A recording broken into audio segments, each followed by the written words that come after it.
Assalamualaikum warahmatullahi wabarakatuh. Bismillah, alhamdulillah. Allahumma salli wa sallim ala nabiyyina Muhammad.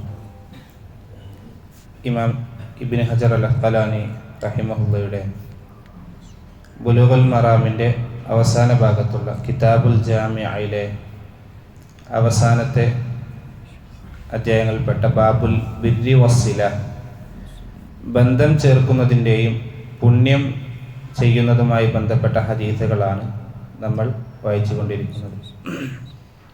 അടുത്തതായി അബൂ ദർറിൽ ഗിഫാരി റളിയല്ലാഹു അൻഹു ഉദ്ധരിക്കുന്ന ഒരു ഹദീസ്, പ്രവാചകൻ സല്ലല്ലാഹു അലൈഹി വസല്ലമ പറയുകയാണ്: ഇദാ തബഹ്ത മറഖതൻ ഫഅക്സിർ മാഅഹാ വതആഹദ ജീറാനക.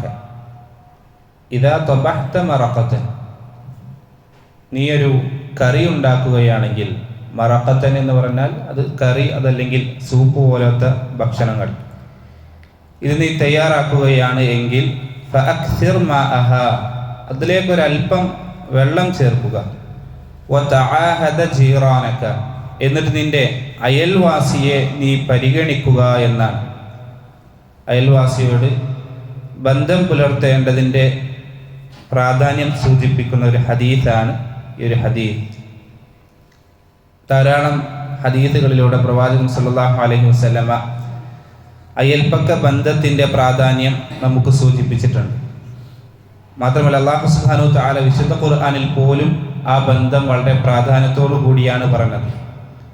സൂറത്തുൽ നിസാഇൽ അല്ലാഹു സുബ്ഹാനഹു തആല അവനെ മാത്രം ആരാധിക്കണം, വഅബ്ദുല്ലാഹ വലാ തുശ്രികു ബിഹി ശൈആ എന്ന് പറഞ്ഞതിന് ശേഷം അതിനോട് ചേർത്തി അല്ലാഹു സുബ്ഹാനഹു തആല നിങ്ങൾ ആരോടെല്ലാം നല്ല രീതിയിൽ പെരുമാറണം എന്ന് പറഞ്ഞിടത്ത് കാണാം. വബിൽ വാലിദൈനി ഇഹ്സാന, മാതാപിതാക്കളോട്, വബിദിൽ ഖുർബ, ഏറ്റവും അടുത്ത ബന്ധമുള്ള കുടുംബക്കാരോട്, വൽ യതാമ വൽ മസാകീൻ, അഗതികളോട്, യതീമുകളോട്, വൽ ജാരിദിൽ ഖുർബ, അടുത്ത ബന്ധമുള്ള അയൽക്കാരോട്, അതുപോലെ വൽ ജാരിൽ ജുനുബ്, ഇനി ബന്ധമില്ലാത്ത അയൽക്കാരാണെങ്കിലും അവരോടെല്ലാം ഏറ്റവും നല്ല രീതിയിൽ ഇഹ്സാനോടുകൂടി നിങ്ങൾ അവരോട് വർത്തിക്കണമെന്ന് അല്ലാഹു സുബ്ഹാനഹു തആല വിശുദ്ധ ഖുർആനിൽ നമ്മോട് സൂചിപ്പിക്കുന്നതായി കാണാം. ഏറ്റവും നല്ല രീതിയിൽ നമ്മൾ ബന്ധം പുലർത്തേണ്ട ഒരു വിഭാഗം ആളുകളാണ് നമ്മുടെ അയൽവാസികൾ. നമ്മൾ മറ്റൊരു ഹദീസിൽ സൂചിപ്പിച്ചിട്ടുണ്ട് ആരാണ് അയൽവാസികൾ.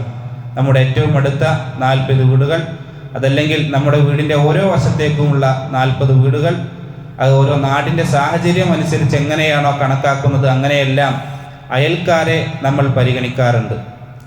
എന്നാൽ നമ്മുടെ ഹദീസുകളെല്ലാം പരിശോധിക്കുന്ന സന്ദർഭത്തിൽ അതിൽ പണ്ഡിതന്മാർ പറയുന്നതായി കാണാം 3 കാര്യങ്ങളാണ് അയൽക്കാരുമായി നമ്മൾ പ്രധാനമായി ശ്രദ്ധിക്കേണ്ടത്.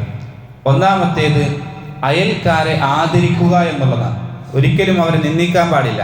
പ്രവാചകൻ സല്ലല്ലാഹു അലൈഹി വസല്ലം പറഞ്ഞതായി കാണാം: മൻ കാന യുഅ്മിനു ബില്ലാഹി വൽ യൗമിൽ ആഖിർ ഫൽയുക്രിം ജാറഹു. ആരെങ്കിലും അന്ത്യദിനത്തിലും അല്ലാഹുവിലും വിശ്വസിക്കുന്നുണ്ട് എങ്കിൽ അവൻ തൻ്റെ അയൽവാസിയെ ആദരിക്കട്ടെ എന്നാണ്. ഒരിക്കലും അവനെ നിന്ദിക്കാൻ പാടില്ല, ഒരു ഉപദ്രവം ഉണ്ടാക്കാൻ പാടില്ല. അല്ലാഹു സുബ്ഹാനഹു തആല മറ്റൊരു സന്ദർഭത്തിൽ പറഞ്ഞത്: മൻ കാന യുഅ്മിനു ബില്ലാഹി വൽ യൗമിൽ ആഖിർ ഫൽയുഹ്സിൻ ഇലാ ജാരിഹി. അവൻ്റെ അയൽവാസിക്ക് ഏറ്റവും നല്ല രീതിയിൽ അവന് നന്മ ചെയ്യട്ടെ എന്ന് പ്രവാചകൻ സല്ലല്ലാഹു അലൈഹി വസല്ലമ പറഞ്ഞതായി കാണാം. അവരെ ആദരിക്കണം, ഏതൊരു തരത്തിലും അവരെ പ്രയാസപ്പെടുത്താൻ പാടില്ല. രണ്ടാമത്തേത് അയൽവാസികളെ ഉപദ്രവിക്കാതിരിക്കുക എന്നാണ്. ഒരു തരത്തിലും നമ്മളിൽ നിന്നൊരു ഉപദ്രവം അവർക്ക് ഉണ്ടാകാൻ പാടില്ല. കാരണം പ്രവാചകൻ സല്ലല്ലാഹു അലൈഹി വസല്ലം ഒരിക്കൽ പറയുന്നതായിട്ട് കാണാം: ഒരാൾ വിശ്വാസിയാവുകയില്ല എന്ന് പ്രവാചകൻ പറഞ്ഞിട്ട് പ്രവാചകൻ അവിടെ നിർത്തി. അത് പ്രവാചകന്റെ ഒരു രീതിയാണ്, ആളുകൾ പ്രത്യേകം അത് ശ്രദ്ധിക്കാൻ വേണ്ടി. സ്വാഭാവികമായും സഹാബത്ത് ചോദിച്ചു: പ്രവാചകരെ, ആരാണ് വിശ്വാസികളാവാത്തത്? പ്രവാചകൻ പറഞ്ഞത്: ആരുടെ ഉപദ്രവത്തിൽ നിന്നാണോ അയൽവാസി നിർഭയനല്ലാത്തത് അവൻ വിശ്വാസിയല്ല എന്നാണ്. ഒരാളുടെ വിശ്വാസവുമായി ബന്ധപ്പെട്ട കാര്യമാണ് അയൽവാസിയുമായി ഏറ്റവും നല്ല രീതിയിൽ അയാൾ വർത്തിക്കുക എന്നുള്ളത്. ഒരു വാക്കുകൊണ്ടോ ഒരു നോട്ടം കൊണ്ട് പോലും അവരെ പ്രയാസപ്പെടുത്താൻ പാടില്ല എന്നാണ്.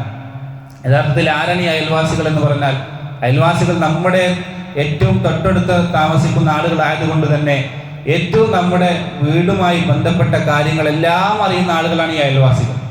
ഒരു വേള നമ്മുടെ വീട്ടിൽ എന്ത് ഉണ്ടാക്കി എന്ന് ഉള്ള കാര്യം പോലും അറിയാൻ പറ്റുന്ന ആളുകളാണ് ഈ അയൽവാസികൾ. നമ്മുടെ വീട്ടിലേക്ക് ആര് വരുന്നുണ്ട്, അവിടെ എത്ര ആളുകളുണ്ട്, എന്തൊക്കെ സംഭവിച്ചിട്ടുണ്ട്, ആരെന്തൊക്കെ ചെയ്യുന്നു, എല്ലാം വിശദമായി അറിയുന്ന, നമുക്ക് എന്ത് കാര്യം സംഭവിച്ചാലും നമ്മളിലേക്ക് ഏറ്റവും ആദ്യം ഓടിയെത്തുന്ന ആളുകൾ അത് അയൽവാസികളാണ്. അതുകൊണ്ടാണ് പ്രവാചകൻ സല്ലല്ലാഹു അലൈഹി വസല്ലം പറഞ്ഞത്, ജിബ്രീൽ അലൈഹിസ്സലാം എന്നോട് അയൽവാസികളോടുള്ള ബാധ്യതകൾ പറഞ്ഞ് അവസാനം അവർക്ക് എൻ്റെ സ്വത്തിൽ നിന്ന് അനന്തരം കൊടുക്കേണ്ടി വരുമോ എന്ന് പോലും ഞാൻ ഭയപ്പെട്ടു എന്ന് പറഞ്ഞാൽ അത്രമാത്രം ഗൗരവം അവരോടുണ്ട്. ആ ആളുകൾ ഒരിക്കലും പ്രയാസപ്പെടുത്താൻ പാടില്ല. ഒരു നോട്ടം കൊണ്ട് പോലും എന്ന് പറഞ്ഞാൽ നമ്മുടെ അയൽക്കാരെ നോക്കാൻ പാടില്ല. അന്യമായ അവിടെ ഒരു ഔറത്ത് മറക്കാതുള്ള രീതിയിലുള്ള സ്ത്രീകൾ അവിടെ ഉണ്ടെങ്കിൽ ആ തരത്തിലുള്ള ഒരു നോട്ടം അത് പാടില്ല എന്നാണ്. ഈ സൗദി പോലെയുള്ള രാജ്യങ്ങളിലൊക്കെ അവിടെ പ്രത്യേകമായി കൊണ്ട് ചില നിയമങ്ങളുണ്ട്. ആളുകൾ താമസിക്കുന്ന വീടുകൾക്കടുത്ത് വലിയ വലിയ കൂറ്റൻ ബിൽഡിങ്ങുകൾ ഉണ്ടാക്കാൻ അവരെ അനുവാദം കൊടുക്കുകയില്ല. അതെന്തുകൊണ്ടാണ്? അവിടേക്ക് അവരുടെ നോട്ടം എത്താതിരിക്കാൻ വേണ്ടി വലിയ വലിയ ബിൽഡിങ്ങുകൾ, വീടുകൾക്ക് മുമ്പിൽ അവർ വലിയ മതിലുകൾ കെട്ടും. അതെന്തിനു വേണ്ടിയിട്ടാണ്? ഭാര്യമാർക്ക് ഏറ്റവും നല്ല രീതിയിൽ സ്വതന്ത്രമായിട്ട് അവിടെ അലക്കാനും ബാക്കിയുള്ള കാര്യങ്ങളൊക്കെ ചെയ്യാനാണ്. അതിന് തൊട്ടടുത്ത് വലിയ ബിൽഡിങ്ങുകൾ കൊടുത്താൽ അത് അവരുടെ ജീവിതത്തിലേക്കുള്ള കൈകടത്തലുകളാകും. അതുകൊണ്ട് അവരെ വലിയ വലിയ ബിൽഡിങ്ങുകൾ അത് തൊട്ടടുത്തുള്ള ഒരു വീടുകൾക്കടുത്തൊന്നും നിയമം കൊടുക്കൂല എന്നാണ്. അത് അയൽവാസിയെ പരിഗണിച്ചുകൊണ്ടുള്ള നിയമങ്ങളാണ്. അത്തരം ഒരു കാര്യം നമ്മുടെ അയൽവാസികൾക്ക് ഉണ്ടാകാൻ പാടില്ല. ഒരു ദ്രോഹം ഒരു തരത്തിൽ ഉണ്ടാകാൻ പാടില്ല. റസൂലുള്ളാഹി സ്വല്ലല്ലാഹു അലൈഹി വസല്ലം പറയുന്നതായിട്ട് കാണാം, നിങ്ങൾ മോഷ്ടിക്കുക എന്നുള്ളത് വളരെ വലിയ കുറ്റമാണ്. ഒരു 10 വീട് മോഷ്ടിക്കുക എന്ന് പറഞ്ഞാൽ അത്രയും വമ്പിച്ച കുറ്റമാണ്. അതിനേക്കാൾ വലിയ കുറ്റമാണ് നിന്റെ സ്വന്തം അയൽവാസിയുടെ വീട്ടിൽ നിന്ന് മോഷ്ടിക്കുക എന്നത്. അത്രയും ഗൗരവമാണ്. മാത്രമല്ല, തൻ്റെ അയൽവാസിയുടെ ഭാര്യയെ വ്യഭിചരിക്കുക എന്നുള്ളതാണ് വ്യഭിചാരത്തിൽ ഏറ്റവും വലിയ മോശമായ വ്യഭിചാരത്തിൽപ്പെട്ട ഒന്ന് എന്ന് പ്രവാചകൻ സല്ലല്ലാഹു അലൈഹി വസല്ലമ പറഞ്ഞതായി കൊണ്ട് കാണാൻ സാധിക്കും. അത്രത്തോളം ഏറ്റവും നല്ല രീതിയിൽ നമ്മൾ വർത്തിക്കേണ്ട ആളുകളാണ് ആ അയൽവാസികൾ. ആ അയൽവാസികളോട് നമ്മൾ ചെയ്യേണ്ട 3 കാര്യങ്ങളിൽ ഒന്ന്, അവരെ ആദരിക്കുക, അവരെ ഉപദ്രവിക്കാതിരിക്കുക. ഇനി എങ്ങാനും അവർ നമ്മെ ഉപദ്രവിച്ചാൽ അവരോട് ക്ഷമിക്കുക എന്ന് പണ്ഡിതന്മാർ സൂചിപ്പിച്ചതായി കാണാം. അതിൽ അവരോട് ഏറ്റവും നല്ല രീതിയിൽ അവരെ ആദരിക്കുന്നതിൻ്റെ ഭാഗമായി കൊണ്ടാണ് പ്രവാചകൻ സല്ലല്ലാഹു അലൈഹി വസല്ലം പറഞ്ഞത്, ഇദാ തബഹത മറഖതൻ, ഒരു കറി ഉണ്ടാക്കിയാൽ അതിൽ വെള്ളം ചേർത്തിട്ടെങ്കിലും നിങ്ങൾ ആ ഒരു ബന്ധം പുലർത്തണം, അവരെ പരിഗണിക്കണമെന്നാണ്. ഇബ്നു ഉസൈമീൻ റഹിമഹുല്ലാ ഇതിനെ വിശദീകരിച്ച് പറയുന്നതായിട്ട് കാണാം. ഒരു വേള ഈ ഒരു ഹദീസ് കേൾക്കുമ്പോൾ നമുക്കൊരു ആശ്ചര്യം തോന്നും.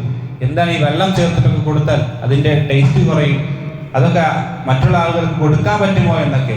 യഥാർത്ഥത്തിൽ ഇത് ഇന്നത്തെ ആളുകളുടെ സമൂഹത്തിൽ ഒരു അനുഗ്രഹങ്ങൾ വർദ്ധിച്ചു കൊണ്ടിരിക്കുകയാണ്. വർദ്ധിച്ച് ഇതിനൊരു പ്രസക്തി ഇല്ലാതായി പോയി. ഇന്ന് പല ആളുകൾക്കും ഇങ്ങനെ ചെയ്യുന്നതിൽ ഒരു അതൃപ്തിയായിക്കൊണ്ട് മാറിയിട്ടുണ്ട്. യഥാർത്ഥത്തിൽ എല്ലാ സ്ഥലത്തും ഇങ്ങനെ ആകണമെന്നില്ല. പല ആളുകളും പട്ടിണിയിൽ കഴിയുന്ന ആളുകളുണ്ടാകും. അങ്ങനെയുള്ള സ്ഥലങ്ങളിലെല്ലാം ഇത് യഥാർത്ഥത്തിൽ ഒരു വെള്ളം ചേർത്തിട്ടെങ്കിലും അവർക്ക് എന്തെങ്കിലും കൊടുക്കാൻ നമ്മൾ ശ്രദ്ധിക്കണമെന്നാണ്. മാത്രമല്ല, ഇവിടെ സൂചിപ്പിച്ചത് ഒരു വെള്ളം ചേർത്തിട്ടെങ്കിലും എന്ന് പറഞ്ഞാൽ അതിനു മേലെയുള്ള ആളുകൾ അതും കൊടുക്കാൻ ശ്രമിക്കണം. നിങ്ങൾ പരസ്പരം ഹദിയകൾ കൊടുക്കൂ, നിങ്ങൾക്കിടയിലുള്ള സ്നേഹബന്ധം വർദ്ധിക്കുമെന്ന് പ്രവാചകൻ സല്ലല്ലാഹു അലൈഹി വസല്ലമ പറഞ്ഞതായി കാണാം. അപ്പോൾ നമ്മുടെ ഏറ്റവും കൂടുതൽ സ്നേഹബന്ധത്തിന് അർഹപ്പെട്ട ആളുകൾ കൂടിയാണ് ഈ ഒരു അയൽവാസികൾ എന്ന് പറയുന്നവർ. അതുകൊണ്ട് ആ ഒരു ബന്ധത്തെ ഏറ്റവും നല്ല രീതിയിൽ നമ്മൾ പരിഗണിക്കാൻ ശ്രദ്ധിക്കണം.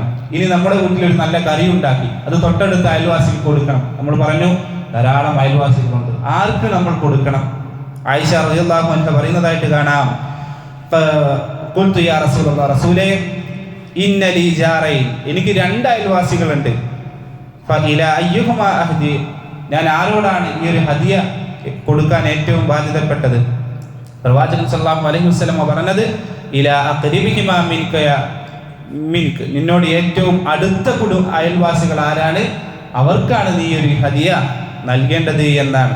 അപ്പോൾ എല്ലാവർക്കും നൽകാൻ പറ്റുന്ന സാഹചര്യമാണെങ്കിൽ അവർക്ക് നൽകാം, അതല്ല എങ്കിൽ നിന്നോട് ഏറ്റവും അടുത്ത ആളുകൾക്കാണ് നീ നൽകേണ്ടത് എന്ന് പ്രവാചകൻ സല്ലല്ലാഹു അലൈഹി വസല്ലമ അവിടെ പറഞ്ഞതായി നമുക്ക് കാണാൻ സാധിക്കും. ഇത്തരത്തിലുള്ള അയൽവാസികളോടുള്ള മര്യാദകൾ ഏറ്റവും നല്ല രീതിയിൽ വർദ്ധിക്കുവാൻ നമുക്ക് അല്ലാഹു സുബ്ഹാനഹു വ തആല ഏവർക്കും തൗഫീഖിനെ പ്രദാനം ചെയ്യുമാറാകട്ടെ. സുബ്ഹാനകല്ലാഹുമ്മ വബിഹംദിക അഷ്ഹദു അൻ ലാ ഇലാഹ ഇല്ലാ അൻത അസ്തഗ്ഫിറുക വഅതൂബു ഇലൈക്. അസ്സലാമു അലൈക്കും വറഹ്മത്തുള്ളാഹി വബറകാതുഹു.